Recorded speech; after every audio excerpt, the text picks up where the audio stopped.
have been with us for a couple of years, and so you're very experienced trialers. We may also have some folks who haven't trialed before, so we want to give you a little bit of an overview of the program and kind of the idea that brought us here.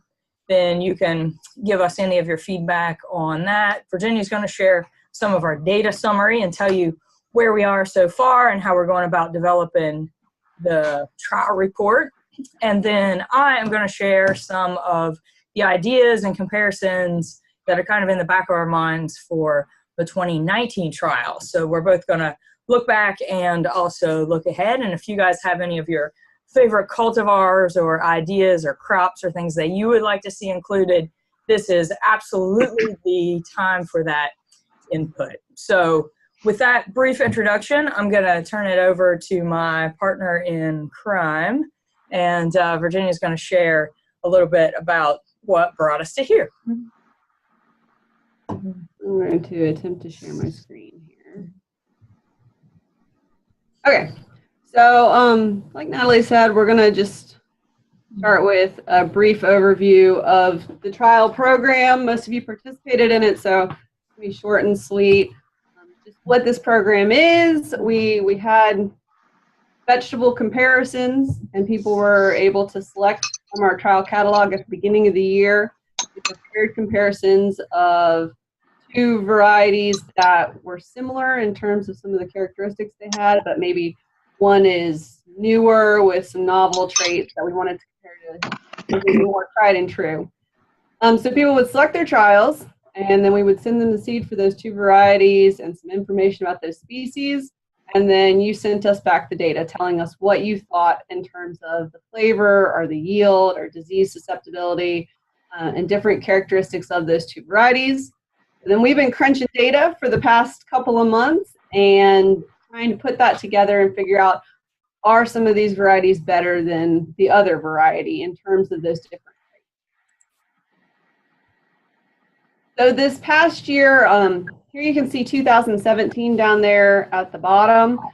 We limited the number of counties that could participate in our first year. This year we did not limit the number of counties, and so we had a total of 689 trials that went out this last year. So we're pretty happy with the participation we've gotten on this program. It's really amazing to see how much it's grown. So this just shows you sort of the numbers associated with each of those different categories within the trialing program. So over here you can see they're color-coded. So these green are different bean trials. Purple is okra, which was new this year. It was a very popular trial. We had a lot of requests for okra. We had our corn, which is that sort of golden color. The cucumbers, again, cucumbers were very popular. The beans were very popular. The okra was really popular. Not as many melon trials or pumpkin trials, since those take a little bit more space, so that was anticipated. And then new this year, we also had basil and winter squash, which the basil especially was a very popular trial. And Natalie, did you want to say anything about? Yeah, mostly I just want to say that I hope through these graphs you can see that we're trying to adapt to where people are the most interested. We have fewer pumpkins in 2018 than we did in 2017, and we'll probably have fewer pumpkins in 2019 than we did this year. So I think that it's just a process of finding out what people are the most interested in and continuing to work to those crops, what works in the widest variety of growing spaces and what people enjoy growing the most with some new crops added in. So it's a continual process, and this is kind of, people are giving us their input with their votes, and so this has been fun to see what it's changed and adapted with over the years. We'll probably do some rotations too, so some things we might not do every year, but maybe every other year, so that we're kind of limited in how many total we can do, but we can still keep a good variety in there and things that people are interested in. So looking at the number of counties that participated down at the bottom, you can see our 2017 map. So that was 48% participants from 13 counties, and I can't see the top of this, but I think that's 131 participants. See it? 131 participants from 40 counties this year. So really, we're starting to cover that Tennessee map. What was that? This is a pretty exciting graph. Yeah, it's very exciting to see Tennessee turn. We should have made this orange. We should see Tennessee turn orange. Yeah. We're really excited about the participation and being able really to represent a lot of those different zones for Tennessee for vegetable production that we really don't have any data up until now on those different regions. So that's exciting for us. This year, we also started an online evaluation form. Previously, everything was paper. And so we kind of introduced this mid-season, but we still had really good return through the online evaluation form. And we're going to continue to update that and make sure that it's user-friendly. And we can pause here for a little bit to discuss the online evaluation form if any of you used it, or if any of you have comments about the paper evaluation form and things you'd like to see different. And then another thing I'd like to discuss, you can see here, this graph on the right shows the percentage of data that was returned. So we're doing a little better this year. We had 62% of the trial data returned, but we would love to improve that and get back more data. So also, if you have any feedback on ways that we can help encourage people to return their data on their trials. Any discussion or comments about the evaluation form? What was easy about evaluation? What was the hardest part? What would make it easier for you? This is Marsha Lehman, and I have Mike Smith and Barb O'Neill with me. But one of my comments about the form is it would be nice at the time I have finished filling in the form if I could print a copy of it for myself. Right. Oh, that's interesting. I did. Yeah, and I guess that kind of gets at the fact that with the paper form, when we're asking you to mail it in, we're kind of asking you to give us your information. You either have to make a copy of it. There's no way to easily make 2 copies for us and for you. One thing that I'll say about the online evaluation, you guys can tell me if you agree with this statement. I think I made it in September or something like that when we were getting towards the end of the season. And one of our ideas for next year is to have, of course, the online evaluation available for the entire growing season, so that when you finish with your cucumbers the 3rd week in July, you could hop on and fill that out so that it's always available and you don't have to hold onto your data to the end of the year. Do you think that that sounds like it will be an asset? Yes. Again, this is Marsha. I would say yes, and even better would be if the form could be saved so that, you know, I put the initial data in at the time I start the trial.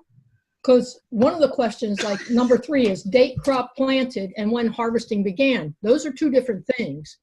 So if I could put in the date that I started it and then come back later and finish filling in the form with when I started harvest and start to give some of the actual feedback.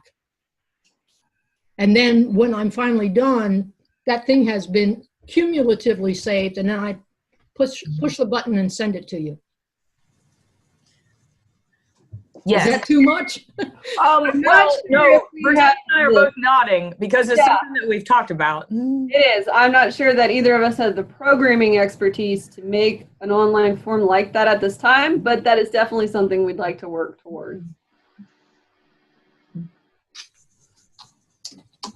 Yeah, so I think it's definitely very valuable input, and maybe we just need to have a conversation with some of our IT folks to find out what some of the specifics are about those kind of capabilities.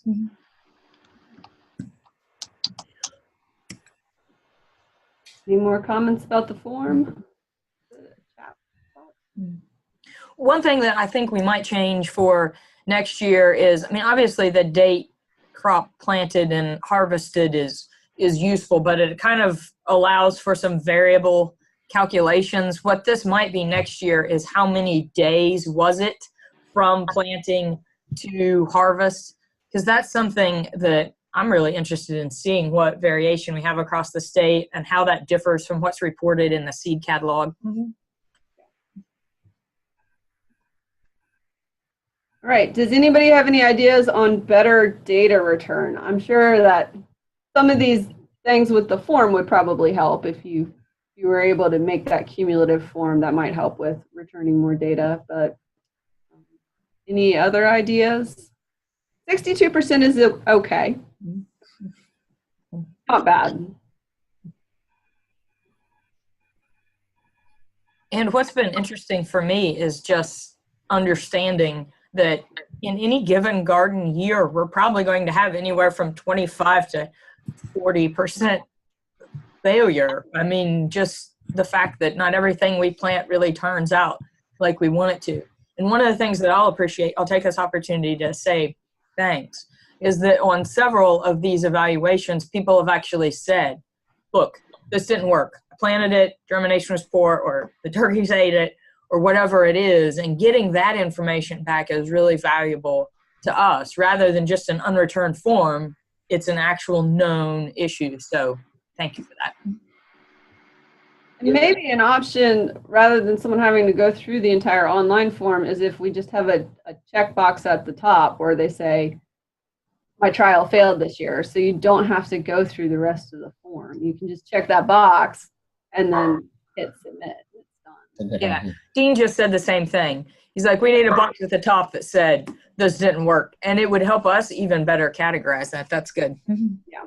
That's really important. So I'd agree with Dean. You know, people a lot of times I think it failed, so they don't report anything, but that may be as just as important, if not more so, than the ones that work out, you know, because we can identify, look, man, don't try this. Or if it fails often enough, we can steer people away from it. Yeah. And it might be something where it's associated with a particular region. So that would be good data to have. If everything out west failed for a certain crop, that would be good to know. Or associated with a particular crop. I'll tell you one thing I learned this year. One of our pumpkin trials was hulless or semi-hulless so that they would be more easily edible, roastable seeds. Well, here's what I found, that all of our rodents that love to eat pumpkin seeds specifically like those two cultivars the best, and we got terrible germination. I mean, a lot of the forms that I got back specifically on that trial said, never came up, they never came up, they never came up. And, you know, it happened to me in my own trials in Knoxville. So, while it seemed like a good idea, semi-hulless pumpkin seeds probably won't be in our trial next year. And that gets right at what you were saying. All right. Well, any more comments on that? Okay. Then we will move on to our 2018 results. All right. So we had quite a few of our trials that showed significant differences in various traits this year. And I think part of the reason we were able to pick out those differences this year is because we did have a lot more trialing locations. And so we had more data come back, and we're better able to do the statistical analysis. So yield was a very big thing. That's what we saw. The biggest differences in all of our trials was yield. And so I've got listed here some of the ones, and you can see up here is the name of the trial, and then the two cultivars that were evaluated. And then if it has a trait next to it, that means that it was significantly better for that trait. So up there at the top, those compact watermelons, the mini love, and the general leaf for the cucumber, those both had higher yield than the alternate variety. And then down at the bottom, a lot of them, so those were the only two that just showed yield differences. Most everything else where we saw higher yields, we also saw some other traits that were associated with that. And typically it was with the same varieties. So our Jade 2 had higher yield and had earlier fruit. And then the Bossa Nova, which was actually in our trial last year as well, had higher yield and earlier fruit. And Crockett was actually one of the ones in our trial last year. And it was kind of surprising because it was a top performer last year, wasn't it, Natalie? Yeah, it beat out Provider last year. And so this year we put it up against Jade. Yeah, and so this year it did not win its trial. But just looking at differences in traits doesn't necessarily mean that that's what people preferred. So we used a scoring system from 1 to 9 or 10? 10. 10. 1 to 10. So if it scored 7 or higher, then we considered that a top performer for Tennessee. So even though the mini love had higher yield, actually people scored the sugar pot higher, although only 37% of people recommended it. And so this is kind of odd. Most of the ones where they were high scoring, we also had a high percentage of people that recommended them. So we're still trying to puzzle out why it would have received a higher score even if people aren't recommending that one. And it might have been that just people looking at the comparison, they said, well, this one's a little bit better than that one, but I don't really care. That's the case sometimes. The General Lee, it had higher yield and it also had the higher score, and 64% of people recommended it. And then that Bossa Nova, again, this year performed very well with a score of 7.6, and 82% of people recommended that one. So that's very good. That's really high.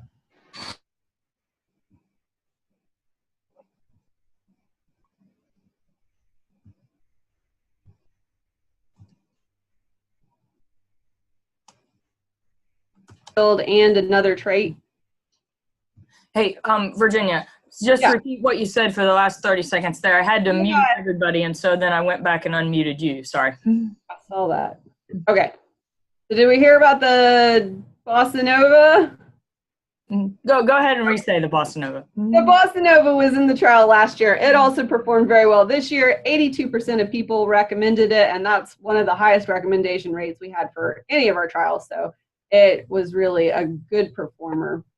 And then even though the Jade 2 did better than the Crockett, neither of those scored higher than a 7. And so neither of those are on a recommended list for this year. These are the other trials that had significant differences with yield and another trait. So that Dolce Fresca, which was our basal trial, had better yield and plant health.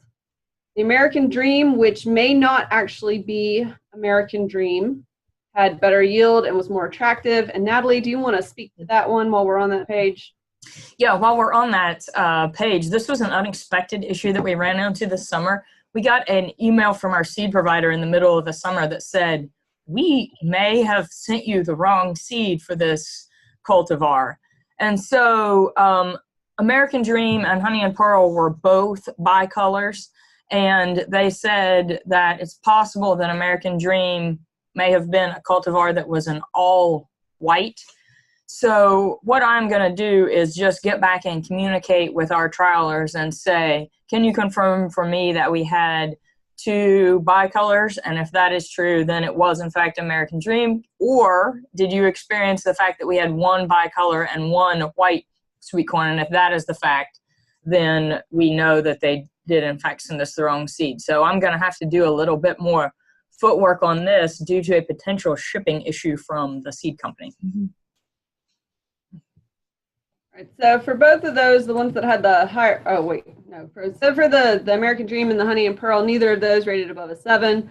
The Dolce Fresca did, and that was the high yielder. And then the Okra, you saw the Candle Fire was actually the winner for yield and flavor compared to Clemson Spineless, but people really liked both of those. And you can see 81% of people recommended the Clemson Spineless. So both of those Okra varieties seem to be well suited to our region. And then these 2 trials, the Sugar Cube and the Tempest were very clear winners. They won out pretty much every category we had. And so people really, really liked them in comparison to the alternate variety. And then that Sugar Cube scored a 7.9, and then Tempest also a 7.9, and that's 89% of people recommending Tempest. So that's very high. Almost everybody loved that one. Now, yield is not the only trait that makes a variety important, and so these were some of the trials where yield did not differ between the 2 varieties, but they had other characteristics that did differ. Our standard vining watermelon, that's the only one where we had traits that differed by variety, so it wasn't always the same variety that people preferred. So Starlight, people liked it because it had better germination, but then in terms of flavor, they preferred the new Orchid. And then Diva for the thin-skinned cucumber, that was in our trial last year, and it was very popular. And then again this year, it was also very popular. And then for the Lima bean, that Ford Hook 242 had better plant health compared to the speckled Dixie butter pea.